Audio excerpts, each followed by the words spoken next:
সিলেটে সেই ভয়ঙ্কর বাংলা বাইকে ফিরিয়ে আনলো শাহবিলা। সিলেটের ম্যাগাজিন ইউটিউব চ্যানেলটি সাবস্ক্রাইব করুন। সিলেটের টিলাগড় এলাকার শাপলাবাগ। 14 বছর আগে সিলেটে কয়েকটি দিনকে আতঙ্কিত আর বিভীষিকাময় করে তোলা সেই বাংলা বাইকে গতকাল মনে করিয়ে দিল টিলাগড় শাপলাবাগেরই আরেকটি বাড়ি। সূর্যদিগল থেকে শাহবিলা, সেই জেএমবি, সেই ভয়ানক জঙ্গি আতঙ্ক। আবু ইসহাকের বই ও চলচ্চিত্র দেখে ভালো লাগা থেকে সিলেট নগরীর টিলাগড়ের পূর্ব শাপলাবাগ আবাসিক এলাকায় এ ব্লকের 2 নং রোডের 22 নম্বরে স্বপ্নের সূর্যদিগল বাড়ি নির্মাণ করেন লন্ডন প্রবাসী আব্দুল হক। আর সেই স্বপ্নের সূর্যদিগল বাড়ি একসময় হয়ে ওঠে দুঃস্বপ্নের ইতিহাস। অনেক স্বপ্ন নিয়ে বাড়িটি তৈরি করা হলেও এটিকে ঘিরে কালো ইতিহাস রচিত হয় 2006 সালে। 2006 সালের 2 মার্চ র্যাবের দুঃসাহসী অভিযানে সূর্যদিগল বাড়ি থেকে ধরা পড়েন জঙ্গি সংগঠন জেএমবির শীর্ষ নেতা শায়েখ আব্দুর রহমান।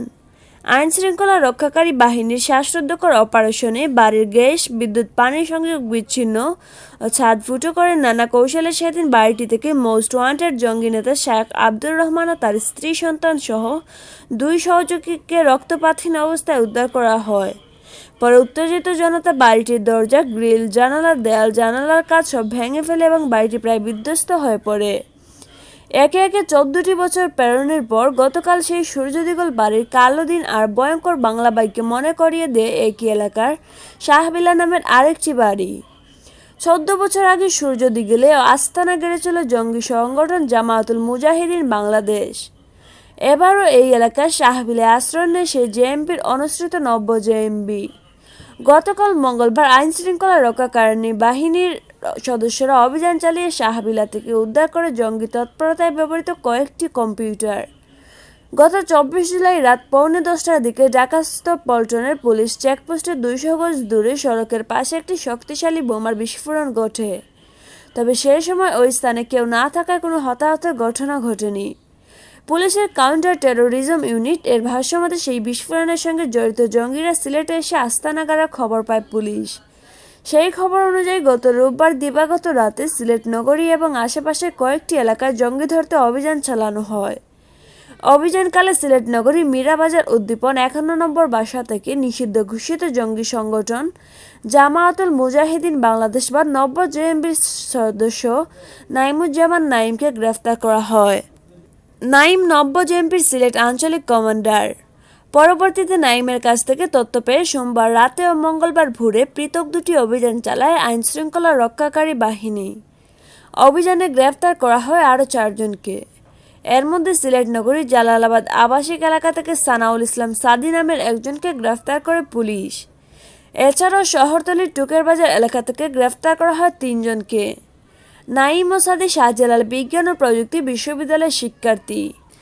গ্রেফতারকৃত বাকি 3 জন হচ্ছে মির্জা সায়েম, জুয়েল ও রুবেল। এই 5 জঙ্গি সিলেটে হযরত শাহজালাল রহমতুল্লাহ আলাইহির মাজারে হামলার পরিকল্পনা করছে বলে জানায় আইনশৃঙ্খলা বাহিনী। পরবর্তীতে এই 5 জঙ্গির দেয়া তথ্যের ভিত্তিতে মঙ্গলবার রাতে পৃথক অভিযান চালিয়ে সিলেট নগরীর জালালাবাদের টিলাগড়ের শাপলাবাগ আবাসিক এলাকার 2টি বাসা থেকে বোমা তৈরির সরঞ্জাম ও জঙ্গি তৎপরতায় ব্যবহৃত কম্পিউটার উদ্ধার করেছে পুলিশ ও র্যাব। মঙ্গলবার রাত 8:30টায় নগরীর জালালাবাদ আবাসিক এলাকায় 45/10 নং বাসায় মুক্তিযোদ্ধা মইনুল আহমেদের বাসায় অভিযান চালায় পুলিশ। এ সময় বাসা থেকে বোমা তৈরির সরঞ্জাম ও কয়েকটি কম্পিউটার উদ্ধার করা হয়। উদ্ধারকৃত কম্পিউটারে বোমা তৈরির বেশ কিছু ভিডিও ছিল। অপরদিকে জঙ্গি নাইম ও সাইমকে নিয়ে রাত 9:30টায় নগরীর টিলাগড়ের শাপলাবাগ আবাসিক এলাকার 40 শাহবিলা নামের বাসায় অভিযান চালায় র্যাব ও পুলিশ সদস্যরা। এ সময় জঙ্গি তৎপরতায় ব্যবহৃত কয়েকটি কম্পিউটার জব্দ করা হয়। এই 2 স্থানে অভিযান শেষে গ্রেফতারকৃত 5 জঙ্গিকে ঢাকায় নিয়ে যায় পুলিশ। সেখানেই তাদের জিজ্ঞাসাবাদ করা হবে বলে জানা গেছে। উল্লেখ্য, সিলেটের টিলাগড় এলাকার শাপলাবাগের সূর্যদিগল বাড়ি থেকে 2006 সালের 2 মার্চ সপরিবারে আটক করা হয়েছিল জেএমবি নামক জঙ্গি সংগঠনটির প্রতিষ্ঠাতা শায়েখ আব্দুর রহমানকে। সূর্যদিগল বাড়ি থেকে শায়েখ রহমানকে বের করে আনতে সময় লেগেছিল 3 দিন। তার মাস 6 আগে একযুগে সারা বাংলাদেশের 63টি জেলায় 500টির মতো বোমা হামলা চালিয়ে চমকে দিয়েছিল এই জেএমবি। ওই সময় র্যাব বাড়িটিকে ঘেরাও করে রেখেছিল 28 ফেব্রুয়ারি থেকে। অবশ্য শেষ পর্যন্ত সবাইকে জীবিতই আটক করা গিয়েছিল। শায়েখ রহমানকে পরিবারের সব সদস্যসহ বের করে আনতে প্রয়োগ করা হয়েছিল গ্যাস। সূর্যদিগল বাড়ির ছাদ ফুটো করে ক্যামেরা ঢুকিয়ে ভেতরের কর্মকাণ্ড অবলোকন করেছিল র্যাব সদস্যরা। শায়েখ রহমানকে তার নানাবিধ কর্মকাণ্ডের কারণে তার 1 বছর পর 2007 সালের 30 মার্চ ফাঁসিতে চড়তে হয়েছিল। 2004 সালের সিলেটের ওই অভিযানকে মনে করা হয়েছিল বাংলাদেশের প্রথম বড় ধরনের জঙ্গি বিরোধী অভিযান। ওই ঘটনার 14 বছর পর সেই শাপলাবাগ এলাকারই আরেক বাড়ি শাহবিলা আবারও সিলেটবাসীর মানসপটে ভাসিয়ে তুলল ভয়ঙ্কর বাংলা ভাইয়ার দুঃস্বপ্নের সূর্যদিগলকে।